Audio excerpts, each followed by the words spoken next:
यत्रो टनेल घुम्यो हाम्रो साउजी त छँदै छैन यो टनेल भित्र कता जानुभयो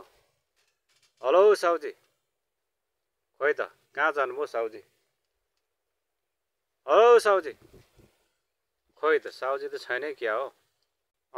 भेटे हाम्रो यहाँ साउजी यहाँ आउनुहुन्छ हेलो साउजी के छ हल्का ठिकै छ हजुर यो गोलमेडा यसपालि मलाई दिने हो कसरी दिने त मिलाएर दिनु न म लगिहाल्छु नि तपाईँको यहाँ टन्नै कतिमा दिने त फले छ गोलबेडा म मिलाएर सकेसम्म 20-25 किलोमा दिउँला नि साउजी ए त्यस्तो त कहाँ हुन्छ त यस्तो लगाएर ठेक्दार होइन ठगदार भन्ने होइन त्यस्तो नबनाउनु न अलि म मिलाएर दिउँला न कहाँ अनि म स्पेसल प्योर ठेकदार हो नि त कहाँ ठगदार नबन्नु न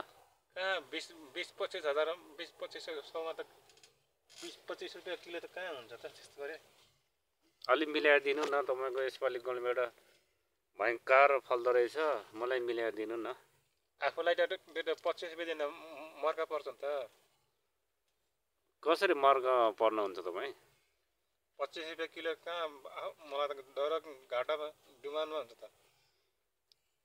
डुबान हुँदैन होला अलि मिलाएर दिनु न हौ साउजी मैले त 90 रुपियाँ किलो भन्थेँ 90 किलो त अहिले त छैन अलि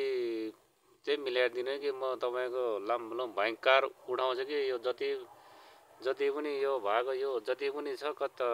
50-60 टनेल भित्र सबै म उडाइदिन्छु कि ल लास्ट ल 60 रुपियाँ किलो भयो हो त्यो त मिल्दैन नि 60 किलो त मिल्दैन नि हो सर म पनि अब लगेर त मलाई पनि फाइदा छ अनि म चाहिँ अनि घाटामा खाने त भएन नि त हो सर ठेक्दार मान्छेलाई कहाँ घाटा हुने यत्रो लग्दैन यहाँदेखि 20-25 रुपियाँ लग्ने उहाँ 80-90 रुपियाँ बेचेको किन घाटा हुन्छ त घाटा त भइहाल्छ नि सर अनि 25 रुपियाँमा चाहिँ किलोमा चाहिँ दियो भने चाहिँ ठिक हुन्छ अहिले बजार भाउमा पनि कम छ अलिक मिलाएर चाहिँ दिनु न हो सर हुँदैन यस्तो हुँदैन धेरै किचकिच कुरा नगर्नु आँखासँग फोरिदिउँला कि पक्क आना दुइटै आँखा फोरिदिउँला नि ओहो अनि आगो फोरेपछि नि गोलबेडाको आँखा लाउने त मलाई त्यो गोलबेडा कतिले लाग्दिने हो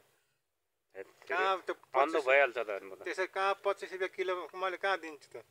त्यो हुँदै हुन्न हुँदैन है सर 90 रुपियाँ किलो भनेर लास्टमा 60 रुपियाँ किलो भने झन् त्यो पनि हुँदैन भन्नुहुन्छ